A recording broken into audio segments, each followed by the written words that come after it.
What is good? We're back. We've got week 7 in the books for the NFL. We got the football show powered by Profit X. We got, we had a pretty good slate. The 1 o'clocks were a little bit of a bummer, but Sunday night was fun for me personally, and the 4 o'clocks were awesome. So we're gonna break down a bunch of stuff, talk about some division battles, talk about some fantasy stuff, kind of get all over the place on a bunch of different things here. It's a little recap Monday morning, what we like, what we don't like. But let's start with the Sunday night game here. Big Co, how you doing? Sorry about that. Oh, all good, man. We are so back. Week 7 was, like you said, up and down on some of the quality of the games. But you're a Falcons fan. You're Niners fan. So Sunday night went really good for you with another backup quarterback performance. Not as quite as highlight reel as the last couple, but he got it done. McCaffrey got it done. Yeah, Atlanta comes in here off a huge win at home. They get on the road to a banged up Niners team. And, Atlanta never really shows up quite offensively, right? And that was a big kind of deal. Penix was up and down. We have to remember that this is game like 7, 8, 9 for Penix. We're not in a whole year 2 yet. We haven't even completed a whole year 1 yet. So not even half, right? Yeah. Right. Saleh comes out here and he's kind of in his bag. They're switching things up. You also have to realize that these staffs, even though, Atlanta and San Francisco maybe don't see each other, like there's a lot of familiarity on these staffs, right? Shanahan and Saleh back together, but Albrecht was a Niner, and then he was up with Saleh, and Raheem Morris and Zach Robinson, all LA Rams guys, right? So a lot of familiarity on here. And we talked about it on the betting show, and they were like, oh, San Fran could come out here and just get steamrolled. And I was like, I think we need to pump the brakes with just the familiarity of how this goes. And I didn't want to pretend that like Penix and the offense was awesome necessarily against Buffalo. It was Bijan who was awesome, right? And so they could come in here and Penix was good, and Drake had a great game. But they could come in here and switch things up. And I was like, hey, you lost Fred. This could be kind of that dead cat bounce kind of deal where you lose Fred and you're playing for Fred in this one. Tatum Bethune came in here and played great, 10 tackles and missed the first drive or two. So, and really a big deal last night was San Fran got a running game going, which is not something that you've seen all year long. You haven't seen it. And they did a good job of keeping Bijan at bay, and there was a decent little pass rush kind of coming in, and they were doing it by blitzing, which is not something typically that San Fran does. And they got, some interior linemen back, which helped create a push. So there was a lot of things working in San Fran's favor last night, even though on paper, very banged up, right? So of course, that's really what they were trying to talk about. The commentators were, Fred's gone and everything's going to be open in the middle. And of course, like you said, the dead cat bounce after a fired coach, you got normal type of situation when we use that reference, like Fred's gone, play for him. But like I really thought it was going to be Fred's gone, it's going to take a week or two to patch that thing together. And the biggest thing, like you said, just Saleh being in his bag. That was when y'all got Saleh back, you didn't stop talking about that for 3 weeks, right? It's just huge. And that's something that you've been talking about for years, like with the Chiefs and being able to keep the defensive coordinator on staff for so long. And when teams get good, they have the turnovers, with the offensive or defensive coordinator and stuff. And it's just like Saleh he got his praise, he got his due last night, because what happened with the Jets, I don't want to call it embarrassing, but like he's a defensive coordinator, and he's a really, really good one. And you saw last night, they kept saying, how many times did they tell us that Bosa wasn't there? Golly, Bo, that was weeks ago, right? Yeah. Bosa's been gone. And I don't mean to dismiss it, but it's been a few weeks. Fred Warner injury was new, but like these guys, and they kept saying it over and over again, we don't know who these guys are. And this guy's third string. And all of a sudden this player's on the field. He's a special teamer. Right. He chases down kickoffs. Well, Saleh got his due last night, and because it's been a while, right? And especially like for a Sunday night game, an island game where everybody's watching, and we see it all the time. A very successful coordinator goes become a head coach, Aaron Glenn, and things go wrong for him, and we forget how good they were to get that position to begin with. And Saleh was a leader of that defense last night and putting the pieces in play and calling the right defense at the right time and getting that wide nine technique going again that we hadn't heard about in 5 years, right? Hadn't heard that called. Nobody's been talking about that. That was like the most, everybody wanted to talk about wide nine a couple of years ago with the Lions. We hadn't talked about that in forever, So Yeah. good for Saleh. And yeah, Christian McCaffrey hits that hole different when he's right than anybody else. Yeah, and the blocking last night was just, a whole lot better. It hadn't really taken off. They've been at like 3.7, and last night they were at a much higher clip. But you look at the Jets and these things went wrong. I mean, man, at the beginning of the season, they had won 3 or 4 games and we're looking all right. And then the Jets do Jets things, and they want to talk about pulling this and doing that, and then they fire. Dude, you had Saleh and Albrecht in your building. Yep. And they were just showing how good this defense is for Atlanta in 1 year on the turnaround with hiring the guy that you had in your building. And then same thing with San Francisco. Like, the Jets messed that up. That was not either one of those guys' faults. Maybe Saleh isn't a head coach, and maybe the culture was weird, but Aaron Glenn certainly doesn't seem like it's it over there either currently. And I'm wondering how long kind of that'll take. But not too concerned about Atlanta here. I thought this was a bad spot for them. I think they're a pretty middle team for the most part. We'll see what the health of Penix is. They've got good parts and pieces. The defense has been playing great. They lost already to Carolina in a weird game, and they lost on a last-second field goal to the Bucs.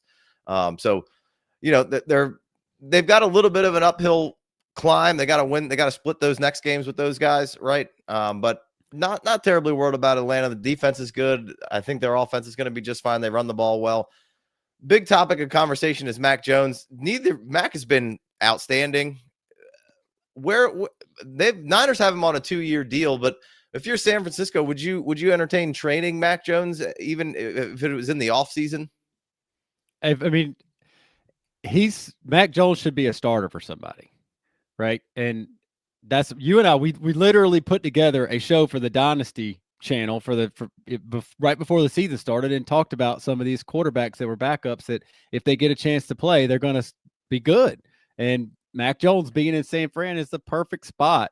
Obviously, we don't want Purdy to be hurt, but because that opportunity has presented itself, Mac is getting a chance to show that he's again, man, how long have you and I been talking about this? There's not 32 fantastic quarterbacks on earth, right? So yeah. Mac Jones is a top 32 quarterback in the league. And so if quarterbacks being so hard to find in the NFL, like just right, I mean, I wouldn't trade him for a 5th round pick.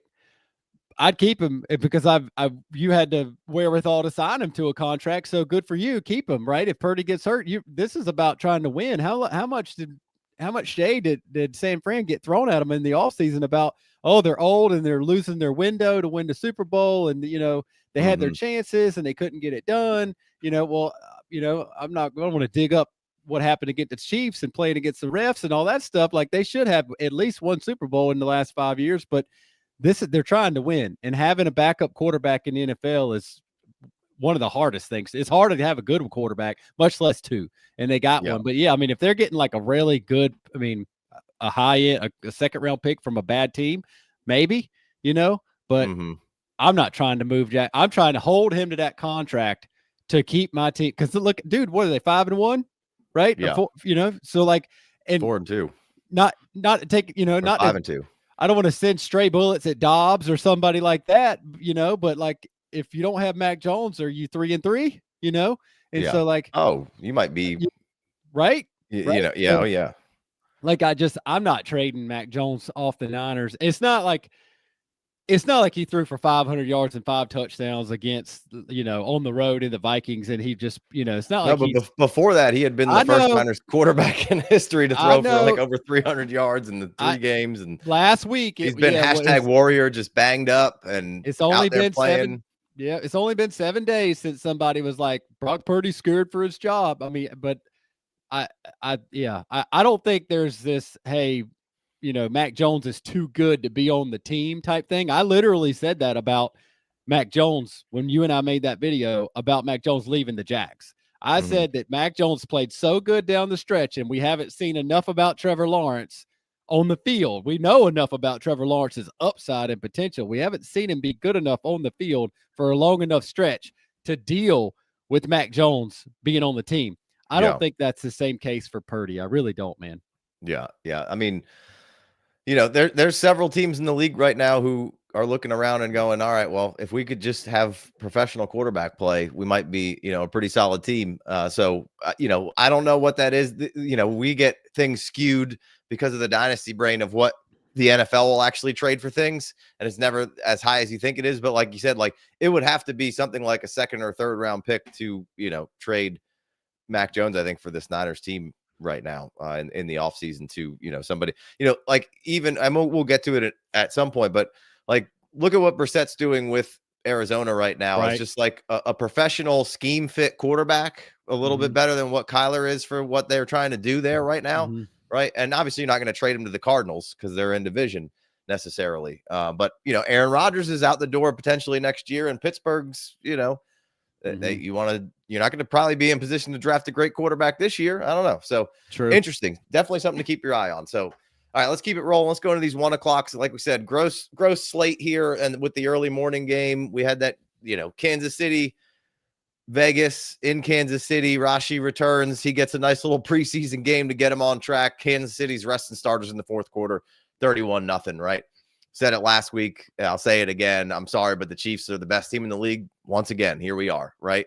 And Vegas just absolutely stinks. So, man, dude, yeah, we did our power rankings in week 1, and then I was out for my 22nd annual golf trip with my dad. Week 2, week 3, we kind of touched on it. We moved the power rankings to the Wednesday show, but that's what I said. Even the Chiefs were losing, and I was like, they're in my top. They're my second team. They're top 2 because they got Patrick Mahomes, and they always find a way. So here they are again. And the Chiefs were in the victory formation in the early third quarter for this team. And, I've been away for 2 weeks, so I don't know what you've been saying about the Raiders, bro.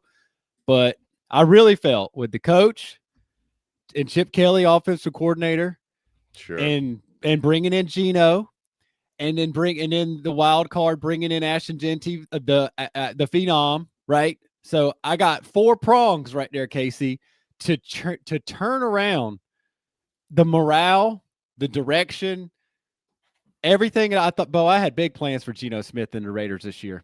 I had big plans for that offense, man. And I must have. They can't protect. They got a bad offensive line. It's way worse than I thought they'd be able to. We've talked about it a few times. I thought between Pete and Chip, they'd be able to kind of circumnavigate that a little bit, and it just hasn't been there. And Genty's been good when he can get it to be like a reasonable situation for him. But it's bad right there right now. I'm gonna assume Pete makes it through another go around here. I wouldn't be surprised if maybe Chip isn't there, but a big takeaway for me, Myers inactive in this one. They've been kind of floating trades in the beginning of the season. You remember that weird contract thing that kind of popped late with him. Yeah. He seems like he might be one of those trade deadline moves, and where would be Pittsburgh is the first spot that pops up of like, that's a great compliment to DK. What would you say? You think Myers is on the move? And if so, where to? Yeah, I thought you were going to something, just questioning, they did have that pregame little video clip of him having a little special brace on his calf and see if he could get moving. That's going a long way to pretend like he's not really hurt. So who are we to say he's not really hurt? But sure. But that's hurt, really, is it too, you don't want to get more hurt. You probably could play if you had a contract. Yeah, and sure. This was a good team, or if you're about to get, like, this is one of those, like, it's Jacoby Myers. I've been throwing shade at him for years, and you keep saying he's really good, and every time he's a really good receiver. He's not your one. He doesn't want to be. You don't want him to be your one, but he would be like the best 3 in the league and a really good 2. And the Steelers don't have a 2. That makes too much sense, right? So, like, yeah, if this would be like the smartest move coming out of Raiders camp in a long time. And I think more teams need to act like this, man. I know we play Dynasty and we're trading around all the time, and the NFL doesn't do it as much, but like, don't let this guy get hurt and get you a 4th round, 5th round, even if it's a 5th round pick. Like, that's better than nothing, right? Yeah. Because we're not very far into the season, and the Raiders ain't coming back. Ray ain't coming home for this team this year, Bo. So why not get something for Myers? Right.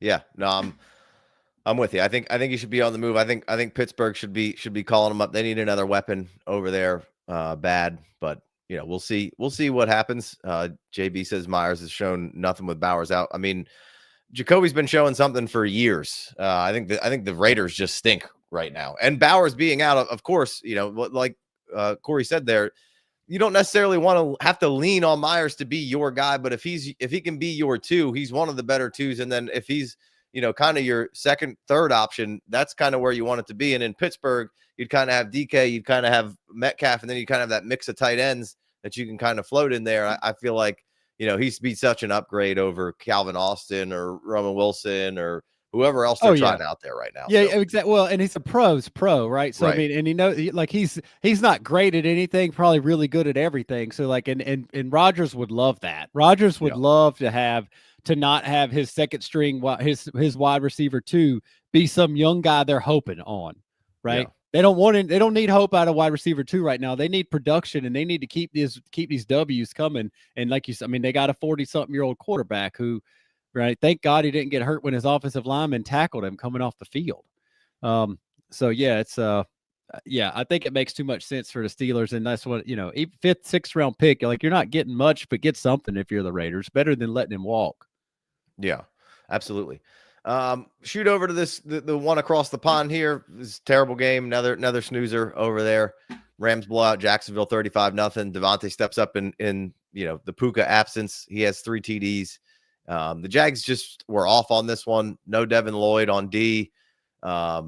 Penalties, drops, missed throws, lump it all together. That killed Jacksonville all day. It was your island game, so everyone's much more aware of the shortcomings in this particular game, right? Everyone's so focused on something, which is new for a lot of people because it's red zone and box scores for. I don't want to be, but majority of people out there, that's what it is. And they're not focused on singular games unless it's their team or they're really, really invested in it in fantasy, which even then, I don't know that they are. But everyone is now fully on board with Trevor Suxon, and get rid of him, which he hasn't been awesome. But the truth pretty much always lies somewhere in the middle, right there, right? Like, he's had some good games. They've been a good team, and some of it, has he missed throws? They've had a lot. I think they had 4 drops yesterday, right? And so when he's missing, it's bad. When they drop it, nobody says anything. It's still all Trevor's fault. And I'm not defending. I'm not defending Trevor per se. Like, again, I've said it every episode so far. Like, he's not the generational player we thought he was. Is he long for Jacksonville? I don't know. I don't know how him and Liam seem to have an okay relationship. And there's other times where he's frustrated. But we also have to look at this as like, he's going through what a lot of these other quarterbacks went through when they had to go somewhere else. And he's getting it in-house right now. So he's kind of getting a reclamation project there. And I thought that was cool. BTJ just feels a little off. Like, he doesn't seem like he's 1,000% bought in. And then, we get Hunter, you get him full-time kind of offense. And I think he could be cooking, but this was always a bit of the concern. And now, the defense has been playing really well. So you start saying, hey, let's get him going on over here. But then you have another game like this where you're bad on defense. And now it's like you're pushing and pulling in this situation. Right. And so it's never about Travis not being good. Like, it's clear he's awesome. There's been plenty of made that, like, hey, he needs a lot more work on offense. But like, if we're going to be doing both, he's not getting to be a master at any one thing. And, if he plays offense, he's going to be sick. Like, there's no doubt about it, but good game for him. Bad game for Jacksonville. So you take that wherever you want to go. We didn't plan on spending a whole lot of time here, but it felt like there was a few interesting things to unpack. Well, yeah, I got a couple. Just, I'll try to make it quick. But like you said last week, I was listening to the show, and like you said, I mean, the things that Mac Jones have been going through, and Sam Darnold and Baker Mayfield, like, it's happening right now in Jacksonville in real time.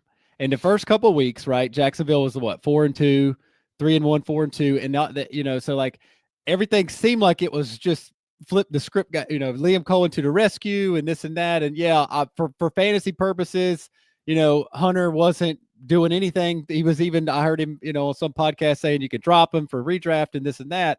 But like, the Jaguars were winning these games mainly through not being horrible on offense and ETN making some big plays.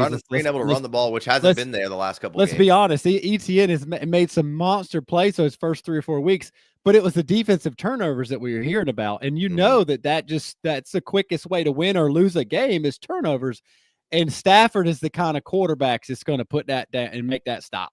right? So like, yeah, and it's the across the pond game. It's raining in the first snap of the first quarter for no reason, because that's what happens over there. And it's just like, what are we even going to see? It's going to be nasty. I got the Rams plugged on defense in one of my leagues that still plays with defenses, and like, just Stafford is not the kind of quarterback that's just going to be throwing picks all over the place and maximizing your chances of winning. So yeah, it didn't turn out good for the Jags. And so like, but like the whole, not just Trevor, like we talked about this maybe week 1, we talked about this maybe week 2, but like everything that Liam Cohen and everything that the Jags are trying to overcome has been basically their entire franchise since Mark Brunell, so like, it's just, they're 4-3.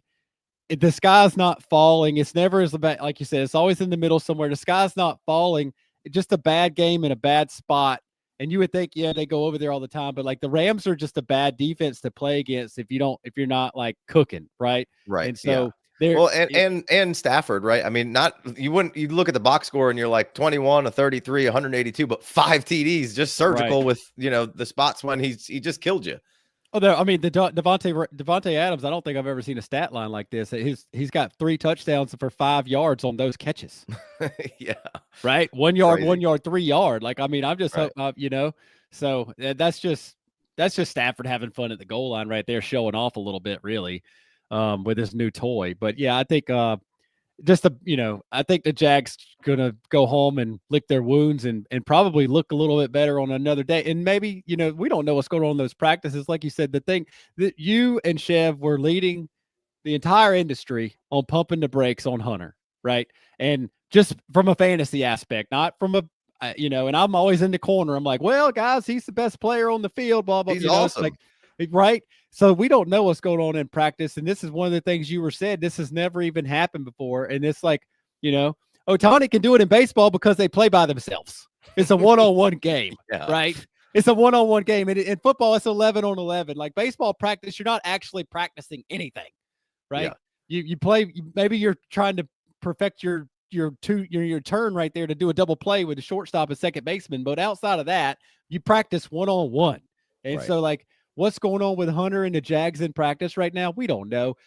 So it may be screwing everything up, which is exactly what you said. They've never had to do this before, never tried to do it really. Dion, right? But never like this. Never like with the pressure. Yeah. Never, Dion was like, well, he's so good, we're going to try him on offense. Yeah. Right. It wasn't like this, a couple times. Right. It wasn't like we're going to make some commercials about this guy before he ever plays a game. And he's, and so just the Jags need to figure it out. Yeah. Well, luckily the Jags get the Raiders. Somebody mentioned soft schedule. They get Raiders, Texans, Chargers, which, Chargers aren't necessarily at the top of their game right now. Cardinals, Titans, Colts. So a little mixed bag coming up there. The division's a little tougher than you thought. We'll see how the Texans fare tonight, but they get a chance to bounce back against the Raiders, which is always nice. Miami, Cleveland. That game was a weird one coming into it. Look, Miami stinks. Burn that thing to the ground. Cleveland scores over 18 points for the first times all year. Judkins is an absolute stud, and Fanning seems like he's well on his way to being stud. Other than that, I don't really care much about any of this game. Big Co, you got anything? No, burn it to the ground is probably the most accurate thing we've said all year, right? Just burn it down, Bo. It ain't just burn it down. It's so bad. There's nobody worth saving over there. No. Achane. Yeah. Well, all of a sudden Seattle wants to trade for Achane, and that would shake up the fantasy world, bro. Yeah, I mean, I don't know. I don't know what's going to happen there, but Judkins looks great. We'll do some market watch stuff coming up here tonight, and we'll talk about some of these guys fantasy wise. Carolina Jets, awful game. Jets stink. They might not win a game. Field gets benched for Tyrod. He also stinks. Just gross. Carolina 4-3 though, coming out of this. Big thing for the fantasy realm right now is the Chuba Rico thing. Seems like it could be a bit of an issue for fantasy managers kind of moving forward. Seems like you're kind of kneecapping both of these guys like that. And they were saying, we watched a lot of Detroit. Like, bro, you ain't Detroit. That's the difference. That's you ain't got Ben Johnson right now, and you don't have that line, and you don't have a veteran like Goff running the show. Like this is a lot different. And I mentioned it on the running back show this week of just like, hey, I'm just going to probably shelf both of those guys and just kind of see how it feels. And I don't feel any more clear coming into the next week. So it kind of stinks because Rico Dowdle right now is like third. Obviously, coming Dallas and, Miami had huge games, but, that stinks. Yeah, well, neither one of those guys are David Montgomery, much less Jahmyr Gibbs, right? Yes, Rico Dowdle put on a show the last 2 weeks against the best defenses to do it. You can't take away that total yardage, and you can't take away. I mean, especially against Dallas, like you would expect, he wanted to do that, but you would expect the defense, to get a little bit more than traffic cop, as Chev would say, and they still couldn't. But the Chuba Rico, like Carolina wants to win. Obviously, everybody everybody wants to win, but like Carolina 4-3 after the first 2 weeks, like look bad. You and I have been missing each other on these Wednesday night FFPC waivers, and for the most part, I've been trying to run the ship over here because you do a show on Wednesday night. But like in a 20-man league, I dropped Rico Dowdle a couple weeks ago, in a short bench, looking for a starter. And I feel terrible about that. Rico was a thing for 2 weeks, but like Chuba's a captain. He's well paid. And I think you might have said, I think something, maybe you're saying that last week, like it's a tough situation, but like, and I get it. I respect the fact that Chuba touched the ball first, but at the same time, coming off of 400 something yards for 2 weeks, I think Rico should have been one touching the ball first. And as a captain, Chuba could say, give that man the ball first. Like I as a competitor, he's supposed to say, I want it first. But as a captain of a team who's trying to win games, and I get it. I mean, kind of talking out of both sides of my mouth here, like Chuba's supposed to want the rock, and he does, I'm sure. But like, how can you say, right? Like, I'm not saying Chuba needs to be benched, but how can you not give Rico a chance to see if he's still running hot? That's all, like put him in there. If he's averaging 3 yards a carry for 6 carries, okay, now we're going to split. But like, if for Rico to have, it's a momentum thing, and it's the team knows it. Yeah. I think unfortunately, I like both of those guys. Like Rico, especially. Like I think you got to keep pounding it with him, and he just keeps getting better. I think Chuba a little bit that way, but he's at least got some giddy up to him. So unfortunate situation there for your fantasy thing, kind of moving forward a little bit there. That kind of stinks. And the Jets have to trade Breece Hall. Like we just talked about it with Jacoby, and like, bro, you're so bad. Just go get something for Breece Hall. You're not going to pay him. You're not going to bring him back, most likely. You got to do something else. You got to figure something out. Trade him to somebody. Hopefully it's the 49ers. And you reunite him and Purdy, and obviously, CMC's there, but I'm just hoping that's not going to happen. Well, I'm honestly shocked as a guy who literally fell in love with Aaron Glenn after watching a couple of interviews and seeing the way he talks about, once he decided to be a coach, he went and become a scout first or whatever and worked his way up. And, he didn't just get anything handed to him, and he worked like I thought. And don't get me wrong. Let's remember, like Dan Campbell's first 6 games were losses too for the Lions. Sure. Of course. He's not supposed to be 6-0. No, but they were fighting to begin with, and there's still a close game. The optics are awful. They should have beat the Steelers week 1. Let's be like that. Mm-hmm. But like, yes, the optics. Fields has been way worse than I thought he was going to be, and I haven't watched every snap of it, and I didn't break it down and say, hey, well, if the offense did this, it would be better because of that. It's just been gross, like you said, just gross. So I don't know where it's going to end up. I think Aaron Glenn should get the rest of the season. But I think he's probably going to have to go be a defensive coordinator somewhere else. I'm not saying he can't be like, dude. Where would the Lions be right now if somebody like me was talking after 6 weeks of Dan Campbell's, sure. And they were. Remember how much kneecap hate he got, and especially none of that was quiet the first 6 weeks, dude. So it's just I'm not saying it can't work, but like you said, Fields is not Jared Goff. The stability there. You're right. Of just having a quarterback who can get first downs, and you see the tweet. I saw the tweet yesterday, and I think it might have been Jacob Riproad or somebody, fun like that. It's just like you've reached that point in the season where there's only like 10 offenses that are worth watching anymore. And when I saw that, the first thing that popped in my head was, this year and over the last 2 years, I remember talking to you about it in the preseason, like find explosives, right? KCS, everybody in the NFL now, it's all about explosives and how to find them, because the way the defense are playing, the too deep shell, and being able to be explosive is hard. Dude, we need to try to find a first down. Right? Yeah. Like, well, no, Garrett Wilson just makes that task even tougher, you know. I know, but like, no doubt, 100%. And I knew that wasn't going to be pretty, but like, can you find a first down, and can you get 2 first downs in a row and put together a drive where people aren't calling for somebody to get fired, right? And so like, there's a couple of, like, Tennessee had the first quarter of the Tennessee Patriots, they had a little dead cat bounce post coach firing, but like the Jets right now, Miami, what's going on? There's some ugly offense out there, and it's not about explosives. It's about being able to look like you got some, at least put some drives together. Yeah. Look like you had a week of practice, right? Right. Well, speaking of not being super great, let's move to the New England Tennessee game. Braves goes back to Nashville, beats up the former team 31-13.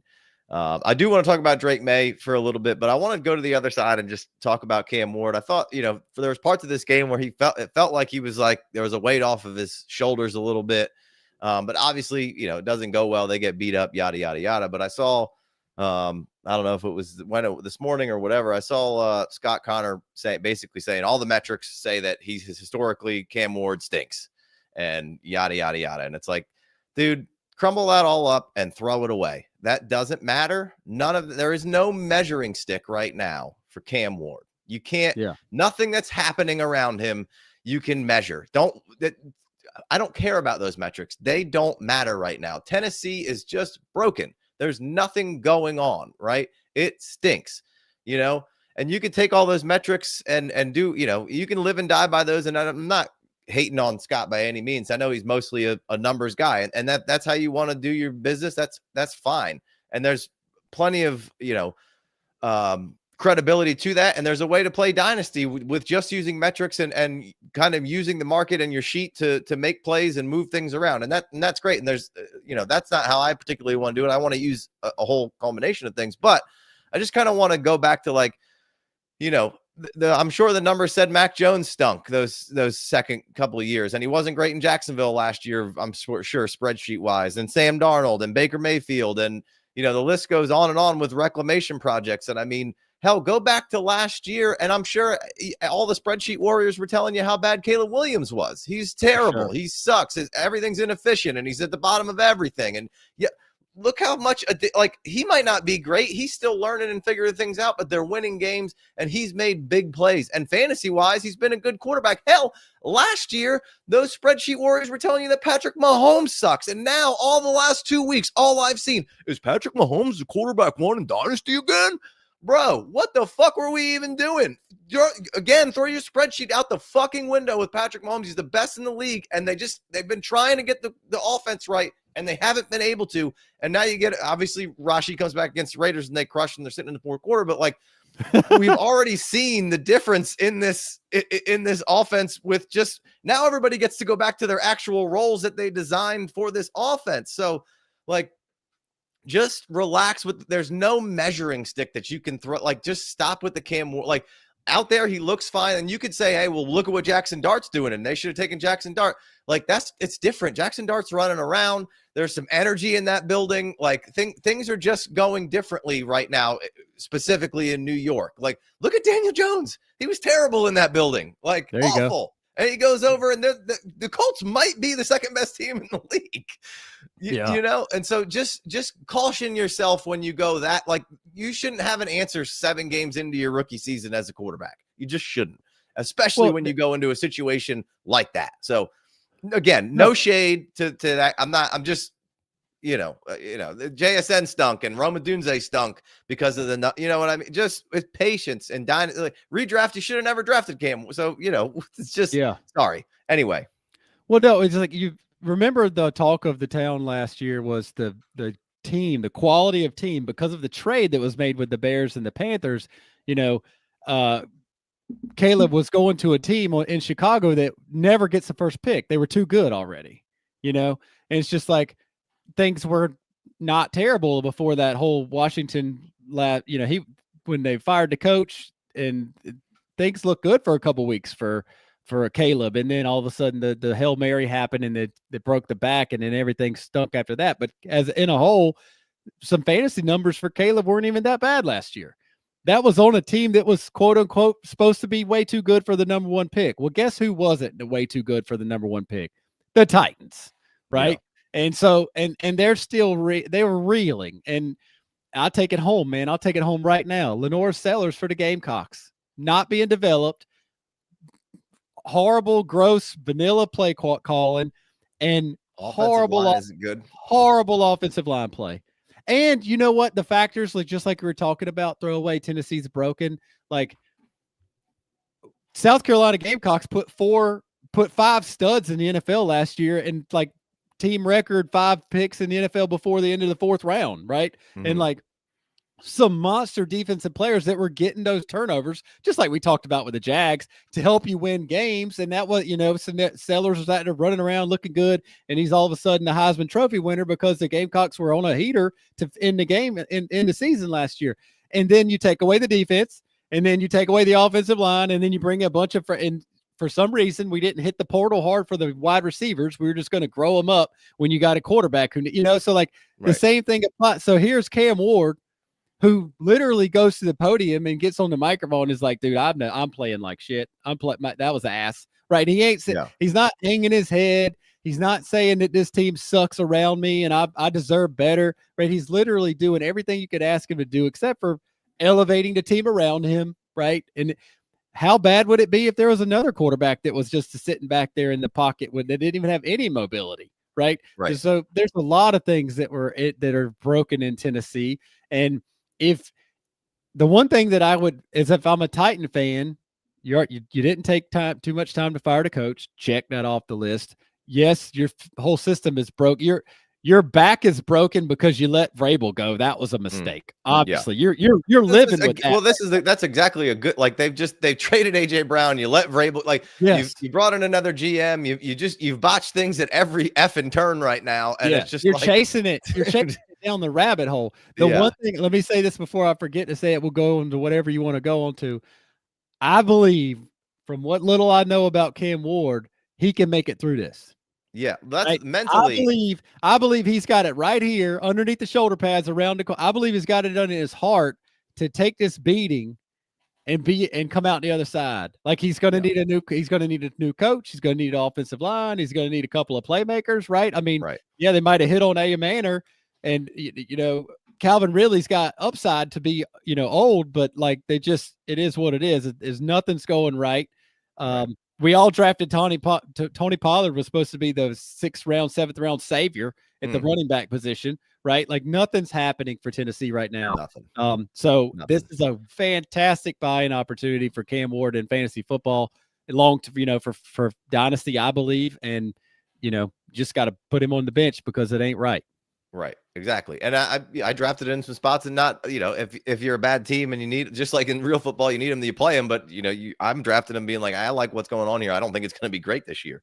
And Jason just texted me and said, basically, our stats guy, Joseph, the quality stats guy, who's got some great stuff, doesn't even give advice on quarterbacks because it's nearly impossible to bank on numbers analytically to tell you really very much about quarterbacks at all, right? And so, the smart analytical guys know that there's so much context that goes into numbers that the dumb ones just tell you the surface level stuff and and basically like, oh, this is the gospel. I don't need anything else. And it's just like, nah, man. There's like any of the smart ones, they don't even want to give you an answer because they're just trying to dial in even more stuff to contextualize what these numbers might actually mean. So anyway, we'll get off the soapbox there. And again, no shade. I'm not trying to talk shit about anybody. I'm just let me just this is yes, we literally started this show to talk about football. So just the quarterback position. I'll make this quick, but I just literally talked about this with you 10 minutes ago about the Jags and the practice and I made the analogy of Shohei and baseball playing one-on-one practice and stuff, and I was talking about Hunter and everything that you got to.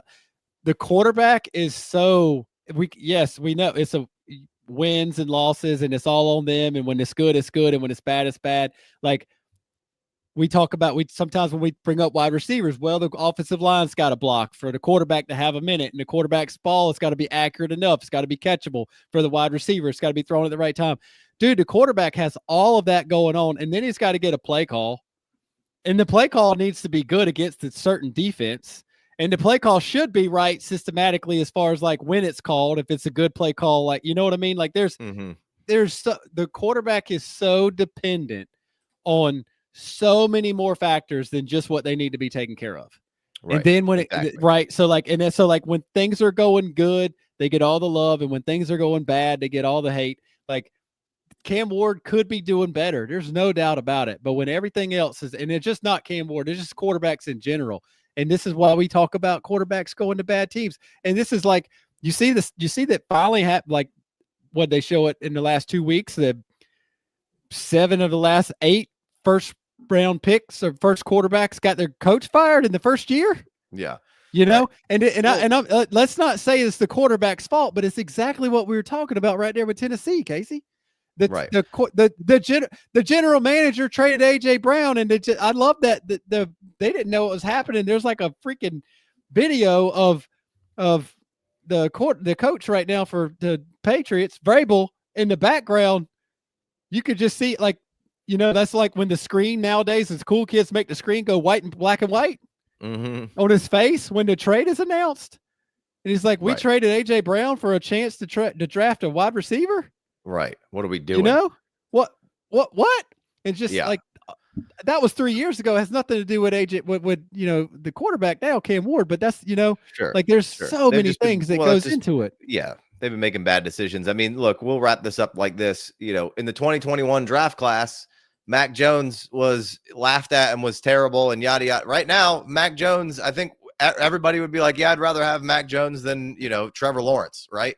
And just to give you like how long that circle took to come back to being like, oh, Mac Jones is in a situation that puts him in a good spot and fits his talents, and he can process and he knows what to do. And hey, put the ball here, run when you can here. And now, now all of a sudden there's not a whole bunch of Mac Jones hate, although all he did was get hate from 21 to before he started this game. And what was that? Trey Lance and Justin Fields? Zach Wilson, Trey Lance, Trevor Lawrence, right? And so I would say today everybody would go, I want Mac Jones. I want Mac Jones. Yeah, for sure. But he was a laughing stock forever because Bill Belichick had a defensive coordinator calling plays, and then we see how it's true. Bill's like. True.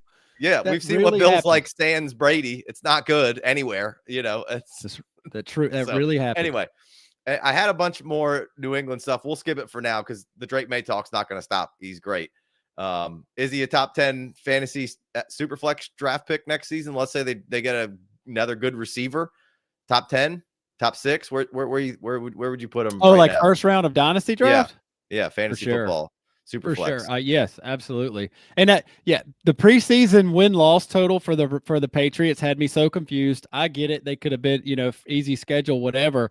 They are winning. And I was so excited about the coach quarterback combo and their future. I didn't bet against it, but that was every time I heard people talking about the Patriots preseason win total and how high it was, I was like, why are we talking about an 8.5, 9-win team? And sure enough, they're 5-2 already. 5-2 leading the division. So they're 5-2. Bills are 4-2. And then who cares on the rest of the division? Obviously they snuck the one out there. So, all right, let's keep it moving here. Just in the effort of some time, we had New Orleans and Chicago. Caleb and the Bears defense probably not on top of their game this week, but still able to get past New Orleans. Run game was the story again. I think in this one, Swift goes 19 for 124 and a touch. Monungai 13 for 81 and a touch. You know, this is, you know, and this schedule is going to be soft here, I think, for a chunk for the Bears. I don't have it necessarily in front of me. And, you know, this is what the back of Ben's offense was built on. So if they can kind of get this going, you know, I think you can kind of, you know, right now each side's been picking each other up throughout the season. And if they can get this equilibrium kind of balanced, good luck. And then, you know, they're getting pieces back on defense here and there. And I still don't think they have their best corner back yet. I should have checked that before I started talking. Is that Johnson? Yeah, I don't think he's back, but maybe he is. So yeah, you know, we'll probably talk about Swift on the, you know, market show tonight because I got a lot of questions about him. But, I mean, he looks good. Like, if they can run this offense how they want, the offensive line has looked a lot better. They got a piece back, shuffled some stuff around. So I like Swift through this little schedule here, and Monungai looks like a nice little two. Well, for sure. Well, like you said, it seems like when the Bears running game is going, the ability, Caleb's arm talent, remember a couple weeks ago, I was talking about the upside of the offense, like Jared Goff, his ability to find the right play and complete 70% of his passes. And, Jared Goff is way better than I ever gave him credit to be coming. But Caleb's arm talent, if you got to protect against the run too, like these ropes, these missiles that he can get out, 28 yards on the boundary, Jared Goff can't make those throws. There's a lot of things that Caleb can't do as a processor and as a quarterback right now that Jared Goff can do. But the upside of what could happen here, and if the defense has to watch this running game, that's cool. The announcers were talking about the early bye week not being ideal, but it actually, helping the Bears run game. Dude, that goes into everything we were just talking about, like the new coach installing everything. Like that early bye week for the Bears was so huge to get a couple games in, and then they got that win that we talked about how much better it was that they went into the bye week a couple weeks ago when you're like, that was so huge for them to get that W and then go into the bye week with the win. Having that early bye week to get Ben and Caleb and the whole team, like, all right, guys, see what we did? Let's circle the wagons, catch our breath. These plays are working. These plays are not working. Let's concentrate on this. Let's bring it, Monungai's the rookie, post-bye rookie bump. That's early in the season. But like that was so huge for that team. And because of all those details that we heard about and everything Ben Johnson was trying to do and build. And remember how ugly it was week one? And, first drive, it was the best thing ever. And then the defense had made their adjustments and yada, yada, yada. Like, dude, that was so cool for the Bears. Obviously, just maybe luck of the draw for the way the schedule broke out. But like, yeah, some of that. The Saints, every week we've been coming on here talking about the Saints' scrappiness and how tough of an out they are. And they just don't give it away. And the Bears getting that, that's a big time win. There wasn't like a last second, field goal. They handled them and maybe wasn't even as close as the score even looked, right? Maybe they could have done a little more damage if they needed to. So the Bears are a threat. The Bears are a threat. Yeah, absolutely. Absolutely. All right, real quick, before we go any further, let's pay some bills here. We got Profit X. The phrase, the house always wins. Well, not anymore with our new sponsor, Profit X. Profit X is America's #1 sports prediction market. It's a peer-to-peer sports prediction market where players play against each other instead of the sports book versus the house. You almost always get the best price on any spread, money line, or total player prop since you're playing against people rather than the book. Looks and feels just like a sports book, just with way better odds. So what are you waiting for? Go download the app, use promo code FFD, claim up to $200 profit cash on all plays for the first 30 days playing on site. Terms and conditions apply, of course. And you can pair that right up with our gambling show, Bet On It, with our guy Quality Stats. And Jeremiah and Chev did a great job. I hosted it this weekend. It's a ton of fun, a lot of great information. Make sure you're absolutely checking that out.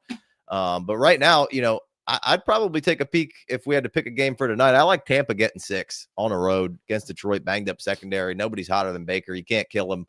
So that'd be my quick synopsis of a game. We cashed our we cashed a lot of Profit X this week on the we took the Bengals plus 5.5 on the Thursday night home dog.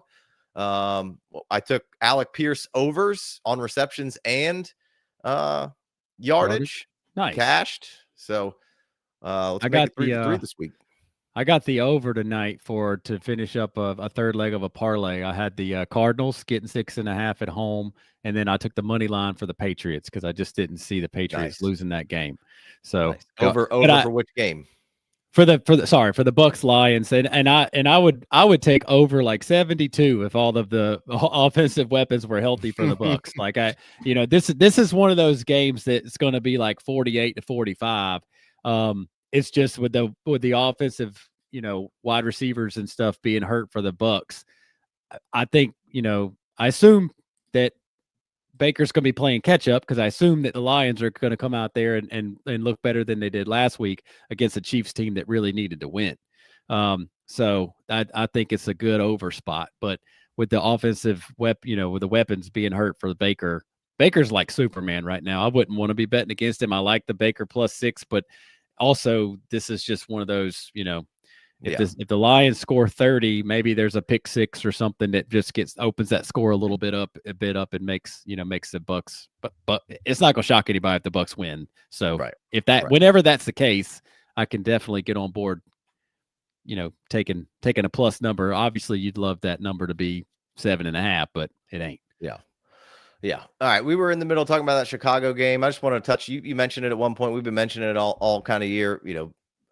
I got to give some respect to the Saints, even though it's not fun. Rattlers kind of had to fall on the sword here, and Rattlers being an ass to do so kind of at the end of the day, he's earning some respect on my end. And then what does that matter? Not really, but nothing's great over there. But hats off to New Orleans and more. And they're just not getting embarrassed every week. They care. They're fighting their asses off most weeks. It's a tough spot, and they've kicked the can down the road for so long. And I love that Kellen Moore's just got these guys playing out there, and they've got some good veteran leadership on that team to kind of help. Hey, we're not just going to fold over and roll over here. But this has been, I oddly kind of like watching New Orleans play, just because it's like, y'all boys know that nothing's really going super well. And is Rattler the guy or not? No, but I don't think anybody would succeed extremely well in that scenario this season. But he's been way better than I thought he would be. And they're way better than I thought he would be. Shout out to Olave, been the P-Whopper king. He crushed it this week. Kamara's kind of a bummer. But sick Devin Neal fucking blitz pickup in that game. I don't know. Yeah, it's golly. That thing. Devin Neal, let's get some love. That was such a sick blitz pickup. I love everything what you just said. Like I've talked about it for 2 years now. The post Drew Brees effect of them they were going in it to win it. And then what I really forgot to bring up was like that they basically kept the thing going with Derek Carr. So like they didn't even try to start over yet. They were just like, well, we got some good pieces and let's just keep it going. So not only did they go all in to hang on and try to get one more championship with Drew Brees and traded all these draft picks, and some of them were bust. And when that happens, that sucks. So they kept it going with Carr for a minute.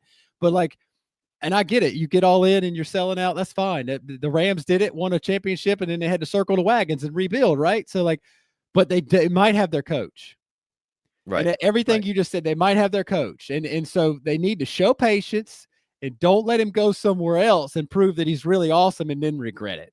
Right. Right. And so, and even just like you said, the veteran leadership, dude, I was so happy this week to hear that not only, the trade stuff for what's the name you just said? It wasn't good this year. The running back, Kamara. Like, not only did he say, if somebody trades for me, I'm going to be drinking Mai Tais on the beach somewhere. Not only did he say, I don't want to leave the Saints, which is fine and awesome. He's been there his whole career. That's cool. That's not abnormal. Even though you see some older guys like that be like, all right, give me to a contender because I want to try to win a Super Bowl. Not only did he pass on that, he goes, it's kind of cool to turn something around. Right? So just hearing, they got, it's not Levante David, he's on the Bucks, but they got that linebacker. He's awesome. So just hearing the running back that's been there his whole career, and Demario Davis has been badass forever. They try, like, the scrappiness, man. I agree. I like to watch, and Spencer went to Carolina for a little bit. He had to stop there after Oklahoma. I think at a minimum, I told you, man, he can get hot. Yeah. In that situation, how does he get hot? How can he get hot in that situation? But at least now he's proven he's going to have he's going to be a backup at least. At a minimum, he's top 64. Everybody's got to have two. So right now, I think Spencer Rattler has proven to us he's a backup quarterback with some upside in this league. Absolutely. 100%. So kind of do that with what you will. Now let's get to the best of the 1 o'clock here. We had Philly at Minnesota. Philly's now 5-2. This is the best we've seen. Hurts look. AJ and Smith got going. Still no run game. Line's backed up, but man, it's really not there right now. I don't know what was wrong with Saquon at the end of that game. On the other side, Minnesota's 3-3, and I'm really not sure what to make of this team, and I don't think JJ makes it any more clear, right? So this is just, I think the Eagles, this was one of the better performances we've seen them have, but they certainly could have lost this game. Wentz makes a better throw to Hawkinson, at one point in that game, and some other things go some other ways. But I don't know that JJ would have won this game, either. There's so much TBD on him. So Minnie's in a weird spot, and Philly's in a good spot, but still, you feel better after this game, but all your problems haven't been solved. So not going to spend a whole lot of time on this one either, but what's your impression of those two teams right now? Yeah, quickly, I my gut instinct wants to say, many might have overplayed their hand with the Sam Darnold thing. We've talked about it a couple of times, but it's because of this current JJ injury. Like if he wasn't hurt, that's what we would be, we don't have the answers because he's hurt and he's not playing, but it sure is. They're a long way away from that 14-2. And for me, the Eagles on the road versus the confusing pressure defense of the Vikings. So they go into Minnie and look like that offensively. I think that's a statement, right? Like that's just, if they were going to play like that offensively, the last place I would expect them to do it is at Minnesota against that defense, where both wide receivers, Devonta Smith 180, right? AJ Brown only had 4 catches, but it was 120 every time he caught the ball. It was a moon ball, it's like, and obviously that last one to win the game to make sure they didn't have to punt it back on that big to get that first down. Like huge, right? So like I've had to sit here and take up for the Eagles offense that I said many times I thought would elevate, and it just shows you it's hard to repeat stuff like that and keep. And again, another offensive coordinator later for Jalen Hurts. I said that a couple of weeks ago. It's not like they just gave Kellen Moore his flowers, and that's what he's missing, right? You know what I mean? Right. Exactly. Yep. Yeah. So I mean, Saquon had 18 for 44. It's just he's not able to get it going. He's not able to get that big run. Like last year, it was like he'd be around and it'd be good, and then you'd finally see one pop, and then it would be like they just broke the defense, and now he's off on one and again and again and again, and it's not quite there this year. And the O-line's probably playing a big part of that. Minnesota's obviously a very good defense as well, but again, Minnesota's just got me scratching my head on what to really make of them. I don't think there's any terribly big noise to be made from Minnesota this year because they've got some quarterback issue to kind of figure out. Now maybe JJ comes back and he's great, but I don't think that he's going to be season saving great. So all right, let's go over to these fours because there was some interest. Certainly the most interesting games at 4:00. This wasn't the most interesting one, but we'll start with Colts at the Chargers here. Colts come out of this one 6-1. Shane Steichen, man, he kind of was. Where I'm at with Dayball right now, which maybe Dayball is coming back, is where I kind of was with Shane Steichen. It was the last Philly coordinator, and that's right. I thought we were going to be able to develop a quarterback and this and that, and then this through camp, him and if Richardson and Daniel Jones are really this close. Why is Richardson not getting the nut? And it's like, well, obviously, he's much smarter than I am. They needed to be able to do the simple things, and they're doing the simple things, but Daniel Jones is elevating this team. Obviously, JT has been absolutely incredible and perennially slept on for some reason because he was hurt for a little bit of a stretch, I think. But, number one in rushing yards right there was 697, and Javonte Williams, number 2 behind him. I can't say enough good things about what the Colts and Shane Steichen are doing. And Daniel Jones is definitely their guy. And I had somebody in one of our leagues, one of our Patreon leagues, be like, "Hey, what do you want for Daniel Jones?" And I'm like, honestly, I don't know. I don't know. I can't. I get a first, I guess, would be nice, but I don't even know if I want to do that. Yeah, where's he going? They look like they just they look like they've locked in their starter here for how long? Exactly. The extension that's coming towards Daniel Jones is, obviously. They're what was it? The Rams. They're a tough. They are the dropped the ball over. They're the dropped ball going into the end zone on that big touchdown catch and in a holding call from being undefeated. Mm-hmm. They should have beat the Rams. Well, anything could have happened, but they were going in to be up 2 touchdowns or up by multiple scores on the Rams on the road, and then the touchback happened. And then the holding call that took away the touchdown from Jonathan Taylor on the same player, the wide receiver that was inactive last week. the Colts are ridiculous. And this two things for the Colts, and I know we've been talking a lot, so we'll get it moving. But the Colts deserve their flowers right now. And there was a stat they put up on the show on the game yesterday. It said combined turnovers, sacks allowed, and punts through the first 6 weeks are the best in the Super Bowl era through 6 weeks. So the amount of and this is offensively, so the amount of the turnovers that they haven't had, because they have very few, sacks that they haven't given up, and punts that they have, because remember, they didn't punt the first 2 weeks. So that was a big story, right? So like that lack of those three things put together is the best in the Super Bowl era. That's 55 years, bro. And so like this offense is absolutely cruising right now. And you painted this picture too. This absolute offensive juggernaut that they're rolling up and down the field with at a pace that has never been done before in 50 years with Daniel Jones in his first year with a quarterback controversy in the offseason, Casey. It wasn't even like they just brought him in and it was just handed over, right? Right. So Anthony Richardson was in the way. So like they were splitting reps. So the fact that this is happening is wild. It's the definition of unlikely. We just, so like, it's so crazy. It's so fun. The Colts are fun to pull for because like they've been on the verge and they've had Jonathan Taylor was nasty for a couple years. And I don't remember if his like best season was that like the Matt Ryan year. Was that the Phillip Rivers year when they actually had a quarterback, like they had an old guy on the last year of his career, but they could actually get in and out of a play and call the right, check it at the line, that when they actually had a quarterback, because they spent a decade looking for one after Andrew Luck.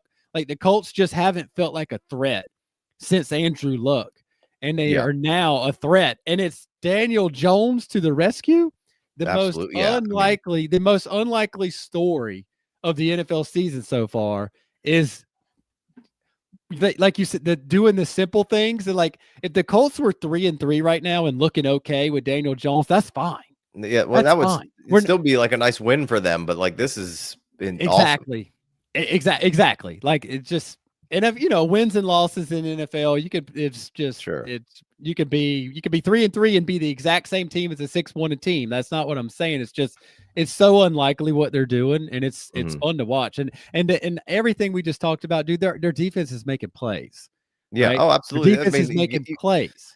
You have to, they have to be executing at a high level all over the place to be as good as they are. And they are, and they put this game, kind of away pretty early in this one. I mean, obviously the Chargers came kind of fighting back, but the Colts got all over them pretty early, man. And just a quick shout out to Alec Pierce, another P. Whopper King, continues to be an unsung hero for the Colts, underrated part of this Colts passing attack.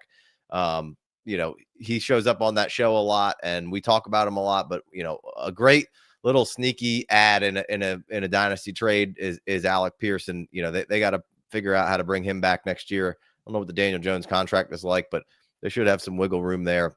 So outside of all the AFC teams right now, honestly, Colts got to be too. Like, I trust the Colts more than the Bills at this point.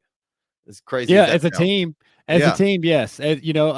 Yes, if you're talking about just winning one game, of course, we think it's Josh Allen, easy. But Josh Allen has to use his receivers, and he has to use his defensive line, which is sometimes non-existent, and his safeties that can't tackle the run, right? So, like, that team, yes, as a team right now, their Colts are a better team than the Bills.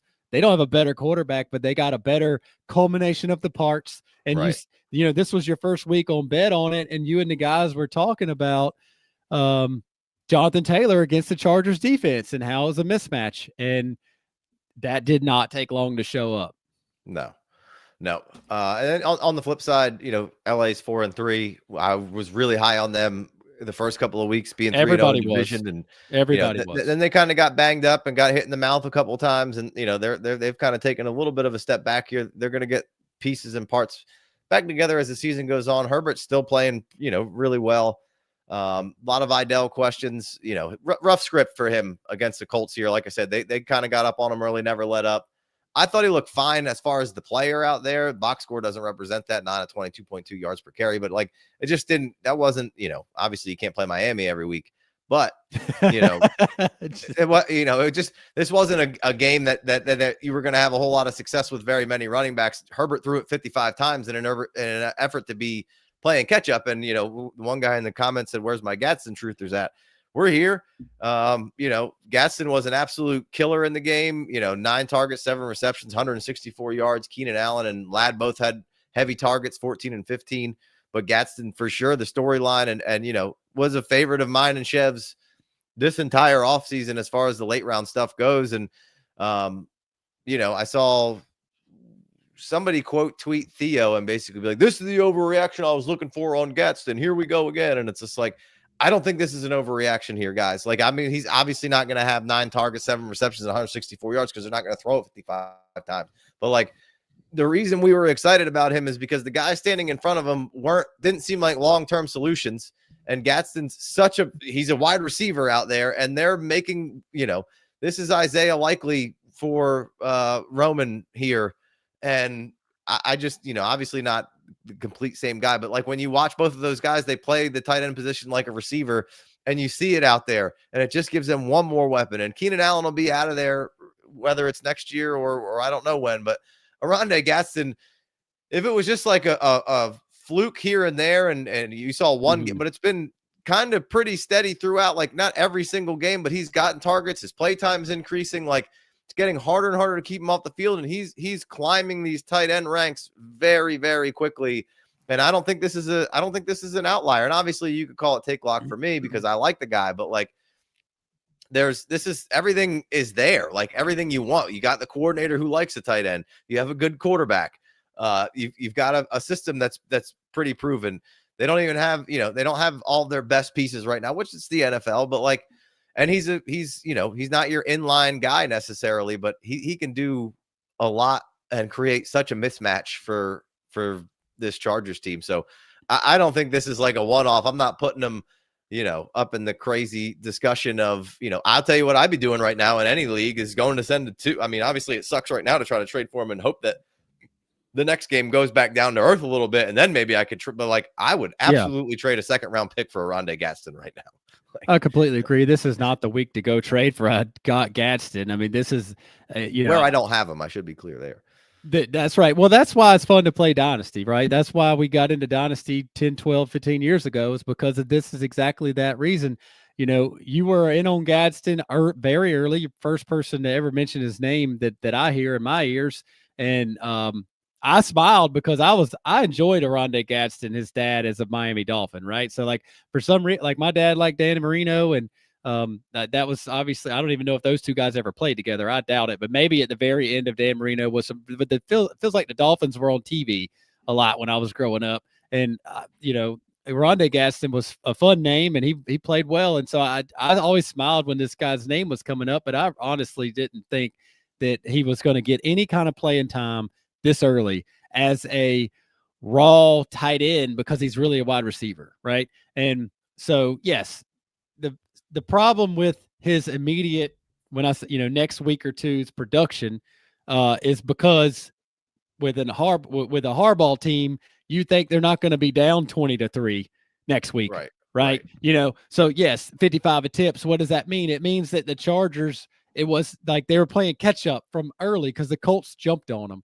But there is no denying the talent, and there is you don't put 164 yards back, and like you said, that's not a fluke. Like 7 catches, if there's 7 checkdowns because your quarterback is getting blown up, Casey, that's like he's huge target.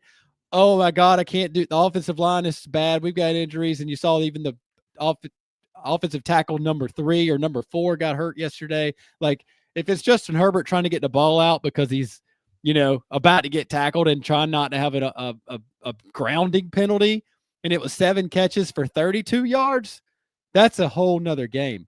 We're talking about 7 catches for 164 and a touch on 9. Like that, it's also not the first time he's been on the stat sheet, right? He's been kind of mixing in there. It's been a little up and down, but we've had some good ones. Now, you and I did trade him, but for Daniel Jones, basically, and we traded some other bits and pieces in a super flex league rebuilder where we needed a quarterback so bad we didn't even have one to start. Everybody was hurt. But Right. yes, And so there was a lot of parts and pieces of that, but I have moved to Gadsden after the first breakout game with with other quarterbacks to try to get another quarterback to start. But I think this is a very real thing throughout. I don't think this is just like a one-off of Gadsden being awesome and then never hurt. He might not ever do this game again. That might not ever happen again. He might not have 164 yards ever again in his career, and that's fine. He could be Tyler Warren and be fucking 6 for 64 and a touchdown most weeks, and that's going to be tight end 2 or 3. That's right. So I love it, and I like the system that can be in place with him kind of moving forward. So Broncos 5-2, Chargers 4-3, Chiefs 4-3, Raiders 2-5. We knew this division was going to be a slugfest, and that leads us right into the next game because I kind of want to ask: are the Broncos good? Like, I don't know. Like, obviously the defense is solid, but like, are the Broncos good? I don't understand. Bro, yeah, we talked about it a little bit last week. I was listening on the show, of course, because I wasn't here to be with you to talk about it. But like, there's too many trick plays. It's too much trickiness. And even yesterday on the 4th down call, it went through. There was a sick play, but it was to the fullback, right? Yeah, he dropped it. And I'm like, and I literally was like, well, that's because you threw it to the fullback. And it's just like, Cowboys don't have Kyle Juszczyk. You don't have juice. But like, it's just, and you don't have Tyler Warren playing fullback, right? So like, it's just the Sean Payton, what he meddled together last year down the stretch with Bo Nix was nothing short of amazing. And then you get a defense who brought everybody back, added to it, took a luxury pick, 1st-round cornerback stud to go with Surtain. And then we talked, brought in your RJ Harvey and your Pat Bryant 2nd and 3rd round, just bringing in weapons and Josh Reynolds to come, like they're whatever's going on over there. And of course they get a huge W, which of course I'm sure that Alex could show us the likelihood of them winning that game was probably the lowest ever. The summary of that thing is just right. Like, disgusting. Crazy. So it was an awesome game to watch. And I have my 6-year-old son, he's trying to figure out the difference between an extra point and a field goal and all these things. And, he figured out that the 3 dots on the bottom is timeouts. And he's like, Daddy, the Cowboys only have 1 timeout left, right? He's learning all this stuff, and it's really cool. But like, the fact that the Broncos won that game blew his mind. Yeah.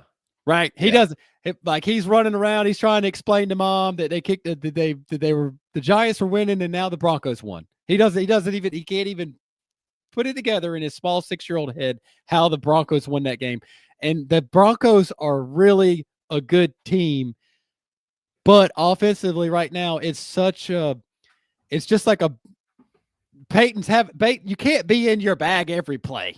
Mm-hmm. You got to have something, right? Right. And you got to have a base. It can't be just tricks every freaking play. And I talked about it, the week 1, it was the herkiness, it was the jerkiness, and it like the athleticism all over the place for Bo Nix.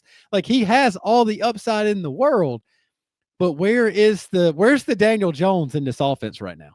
Yeah. Where's the simple things? Where's the simple things, Casey? Yeah, they alluded to just being not as efficient down the field this year either, which is, obviously showing up.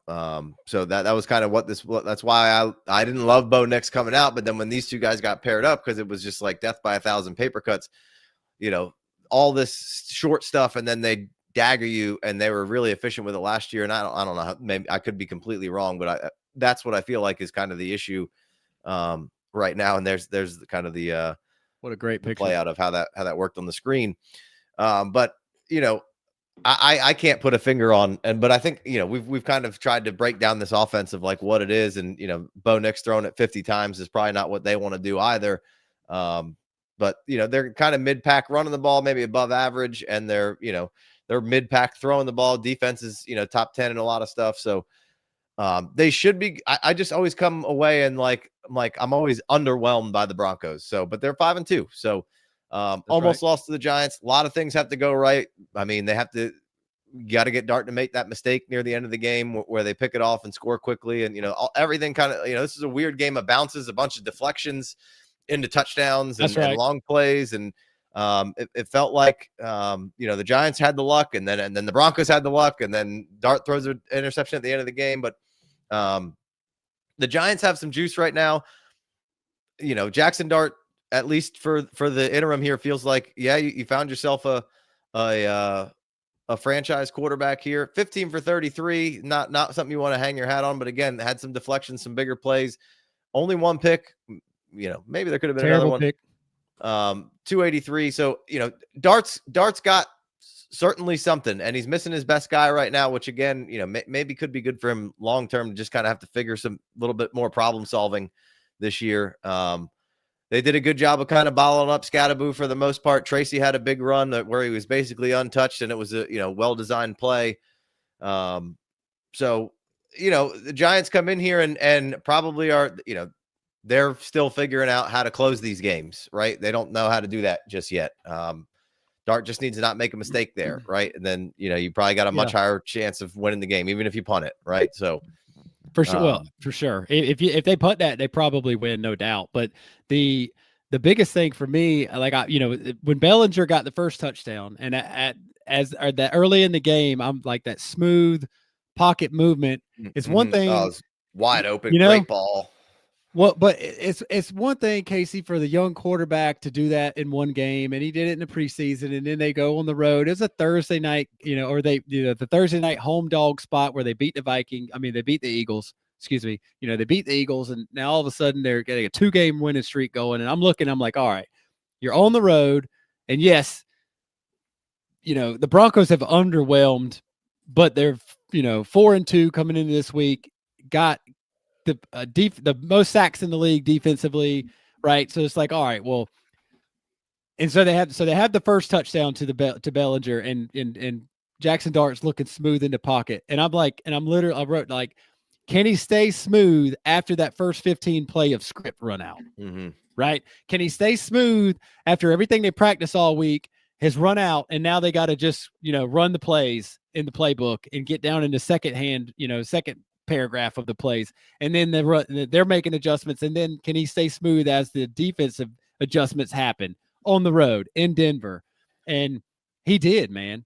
And like you said, they lost the game. I don't know how they lost the game. It was he threw an interception, but if the kicker's making kicks, right? I mean, who knows what happens if the kicker missed his second extra point when they needed it the most, so the Broncos had to kick a field goal to tie to go to overtime instead of a field goal to win the game. Yeah, right. And like you said, there was fluky plays everywhere. If you just watch the highlights of the game, your head would explode, right? Yeah. Because just the Giants got the tip pass touchdown, the Bucks got that tip. I mean, the Broncos got the tip pass in the end zone from one receiver. He tipped it over to the other receiver. I mean, it was crazy, but like the Giants coulda, woulda, shoulda had a 3-game winning streak.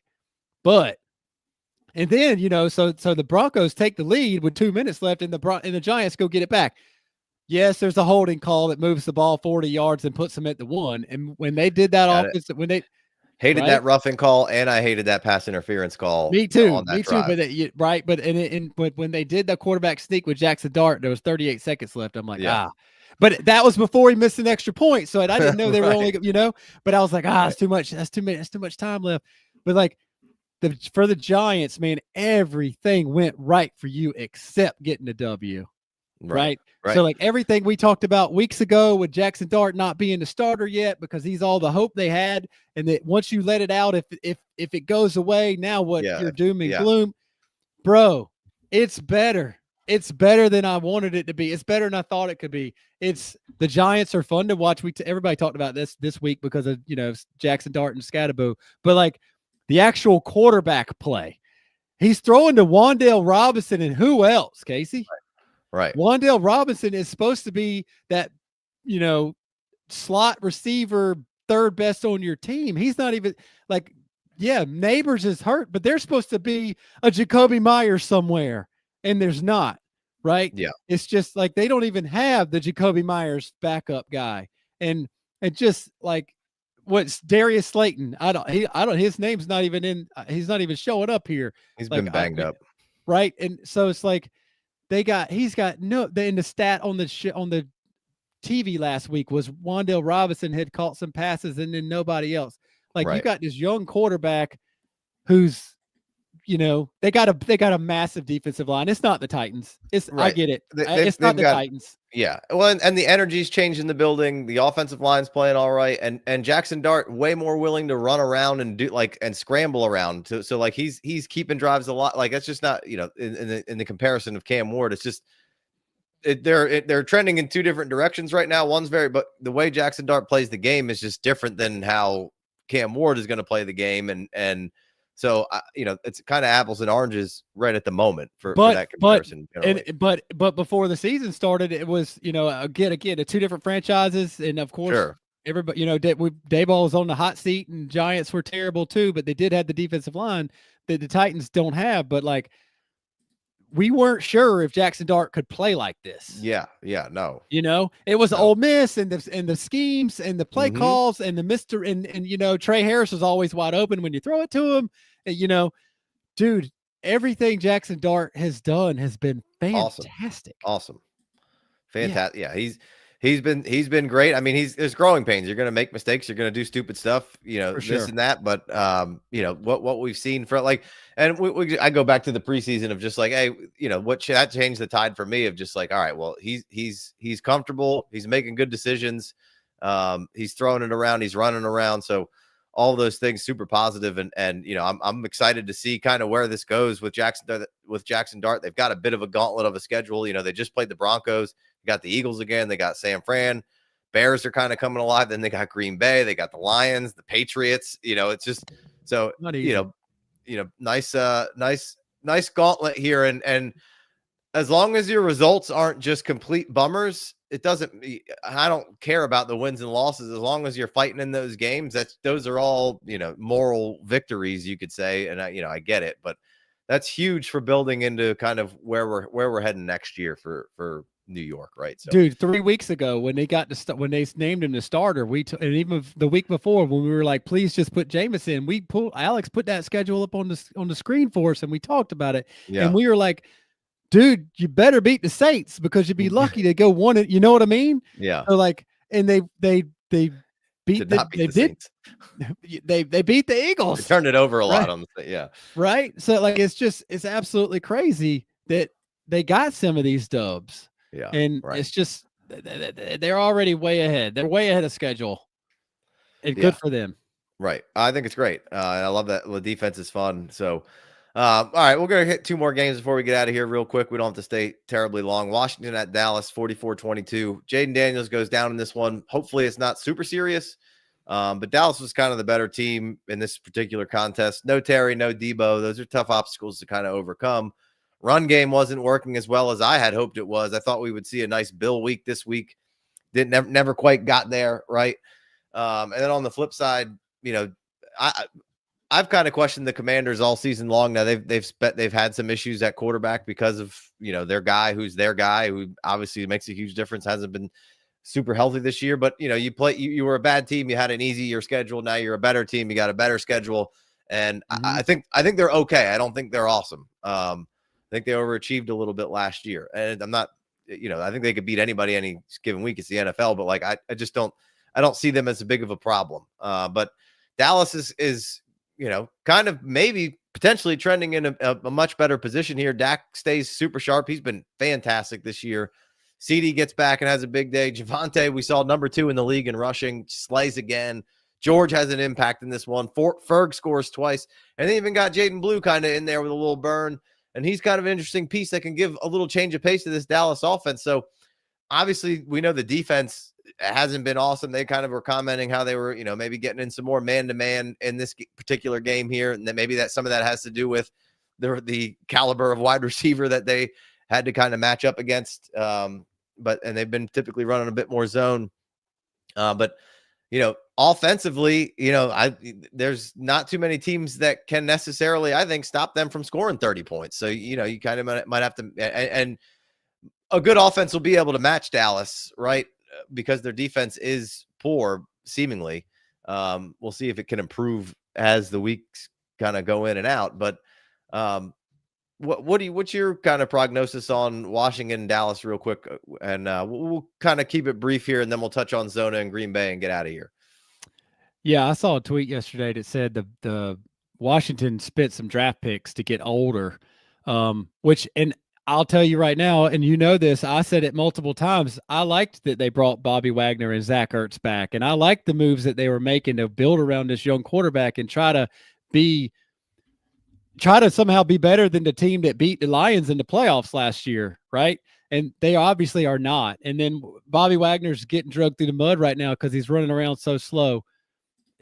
It's not working, right? And that's, we talk about that earlier in the show, from team to team, from year to year. And Jaden Daniels has been hurt, take nothing away. And you said it, like, with no Scary Terry and no Debo, like, they bring in Debo to be better, and he's been fine when he wasn't hurt this year. That just, sometimes it doesn't work out like you want it to in the NFL. A lot of times it doesn't. And right now, you know, the Commanders have some things to figure out. I applauded them for bringing back the old linebacker, because there's so much that linebacker can do to put you in the right play call at the right time against the right offensive play. But if he's that big of a liability on the field physically, then it is what it is. And as far as the Cowboys go, you know, I spend a lot of time telling you and shit, talking about how you and Chef's, you know, some of the things y'all been talking about this year and over the years coming through. Nobody's been Dak's cheerleader as much as me. Yeah. And Dak is a stud, bro.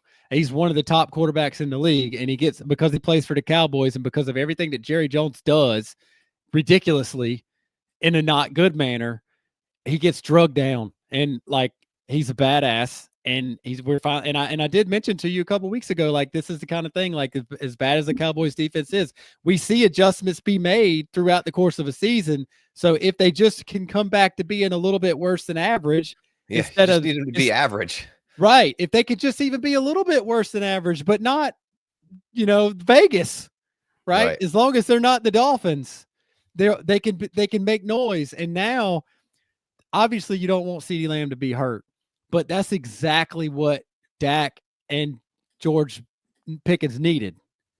They needed, because that first couple of weeks, Pickens was out there, but his biggest factor was making CeeDee Lamb not be triple covered.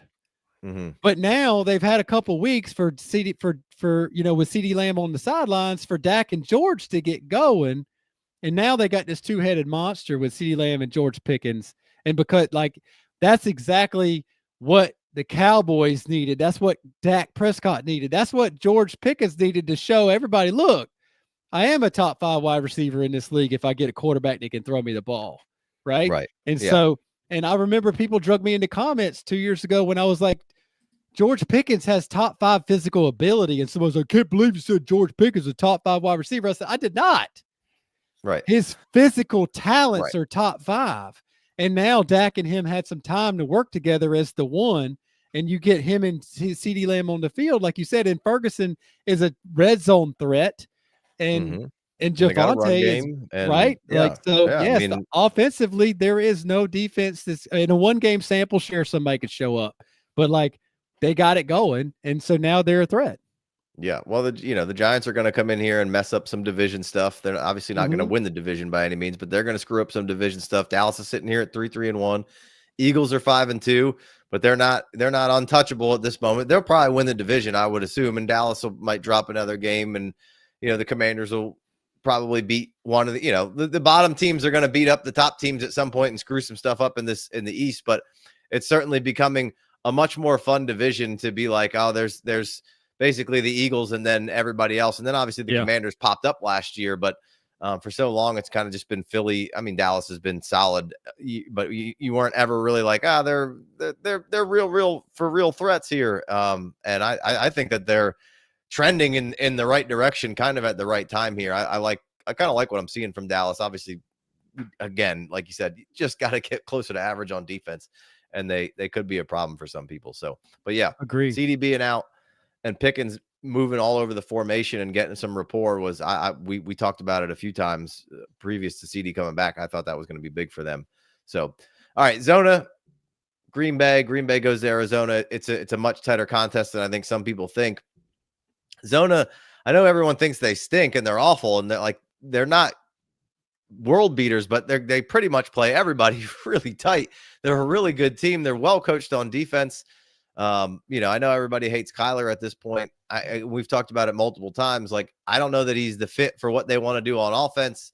Somebody like a Brissett comes in and is, seemingly a little bit more of what they kind of would want from their quarterback position and how it's played, right? Kyler needs to be in a more of a Cliff Kingsbury situation. I know he was already in there, but like not as your head coach, maybe your OC. And that's what he's going to, what they're doing and what Petzing doing just doesn't feel like a fit with Kyler. Regardless, either way, who's ever in there, it's typically a tough contest between Arizona. Yeah. You're like, fuck, we're going to have to scratch and claw to win this game. And Green Bay had to do that. That's what Green Bay had to do. And I don't exactly know where Green Bay is on the hierarchy of things. I think they're really good. You saw Micah have a good performance yesterday. Josh Jacobs was kind of hurt and sick coming into this game and ends up having a big part in this win. They really need him. I don't know where you stand on. Obviously, we kind of know what Arizona is for the most part. They're not going to make a ton of noise, but be a tough out. Where are you at with the Packers right now? Yeah, again, we talked about them. Everybody's for the last 2 years. They're the youngest team. They're the youngest team going on the road and playing a tough out team. Of course, they had the backup quarterback, but like you said, as soon as you get under center, right? Brissett's a professional. He's been around a long time. As soon as you get under center, and now all of a sudden play action actually works, and it just changes everything. So the Cardinals could have won that game. It's the NFL. Of course, they could have won. Anybody can win any given Sunday, but the Cardinals were fighting and they had to lead and this and that. But like, the commentators, and you mentioned, the Giants didn't know how to win. Giants should have a 3-game winning streak right now. The Packers won the game. They had to go take it, right? It wasn't easy. They're on the road. And of course, the Cardinals probably don't have like the best home field ever because they're the Cardinals. But like, it's still, like you said, I think maybe NFL record for most 3-point wins or losses to start the season, like in first 6 or 7 games, 4 points or less or something, right? They haven't been beat any game, right? They've been losing. They're 2-5, but they haven't gotten any game handed to them. Yeah, they've had some bad quarters or whatever, but then they'll usually right the ship and put a flurry up on you and do some stuff. And so I thought this was a good, and I wrote down my notes for the Dynasty show tonight. Is like Jordan Love still, this is a fantastic still buy low opportunity. Like, well, when we started the season this year before week 1, you were like, what do you think about some of this? And what's your thoughts about this? And I was like, I think after this year, Jordan Love, and then of course, Drake May is the big winner for dynasty quarterbacks. But like, I think Jordan Love, you're not going to get him in the late 3rd round and 4th round anymore. And maybe you will, because there's just so much talent up there. There's only 36 names in three rounds. But the Packers learning how to win as a young team. Jordan Love is, he's not been playing for 7 years, right? And of course, Josh Jacobs is the glue that holds it all together, but they got these, Tucker Kraft, they got these young wide receivers, and just Romeo Doubs is a legit NFL wide receiver. And, they got the 1st round draft pick Golden out there stretching. He only gets 4 targets, but caught them all with good hands and 10 yards a catch. It's just, the Packers are a good team. And the trade for Micah got a lot of the talk, but like, and they won a couple, and then they lost, and then they tied. So there was like the whole Packers haven't won a game in a month thing, but they're 4-1-1. And this was a big time win, especially in that division with the Lions and the upcoming Bears, and the Vikings think they're good. And so, this was a huge win for the Packers. Yeah. Packers got Sunday night versus Steelers coming up, which very winnable game. Then they go to Carolina, Carolina comes to them, which should be a win if you are who you are. Then you got the Eagles and the Giants and the Vikings and the Lions. So those are your next 6. And you got 2 big division games on Thanksgiving and right before Thanksgiving. So then you go 3 division games in a row. Vikings, Lions, Packers, all late November, early December there. So I don't know what to make of Green Bay yet. I'm still on the fence. Obviously, the record's good. I think Jordan Love's a good quarterback. I think they've got a good roster. I'd like to see a little more offensive explosion out of them, and a little bit more like ripping it all around from Jordan Love, and 280, 300 yards passing or whatever. But hey, they're going to get it done seemingly one way or another. Defense is looking pretty solid for the most part. So I don't know. I'm interested. I think the Lions are better than the Packers right now, but the Lions got a beat up back end. Let's see if they can kind of get healthy. I don't know. I've got the Packers are kind of like the Broncos a little bit for me, but I trust the Packers a little bit more. Yeah, well, exactly, Casey, because the Packers have an offense. They have something to lean on. They got a running game and they got a play action game, and they're not in their bag every play like the Broncos. That's all, so that's the big, and I didn't even articulate it very well, but until you got going through that schedule right there, that's what you can't play. This was a huge win for them because you need to win these games that you're quote unquote supposed to win, because in the NFL, there's not that many games you're supposed to win. It's just going to be a dogfight, right? So you start reading that schedule off. You're not going to play like Miami every week. And the Cardinals at home is not Miami, So it's like just getting this W in a time where they were losing. And so like just to get the W is huge, because then you play out, and the Giants are on that schedule. They're not the easy out they were 6 weeks ago. And the Bears aren't the easy out they were a year and a half ago. That's just, this is why I take strength of schedule on a very thin line to start the season, because every year you're like, oh, well, those should be easy wins. And, the first couple of weeks you're like, yeah, Giants easy out. And it's like Giants suck. Not an easy out. Bears suck to play right now. I mean, Miami seems like they're probably an easy out, and Tennessee's probably an easy out right now. There's what? Is there 3 Browns aren't even like if you get the Browns aren't even that easy. Like in Cleveland. If you go to Cleveland, that Browns defense is a whole nother level, and Packers could tell you that they went over there and got beat somehow. Cardinals not an easy out. Jets, you're probably going to beat the Jets, and Miami, and but a lot of divisions, the bottom feeder in the division is still a hard out for he said Baltimore. I think Baltimore will bounce back a little. Yeah. So anyway, I got to wrap this up because I got to use the bathroom real bad. So appreciate you guys tuning in. We'll be back next week. Peace. Good times. Great oldies.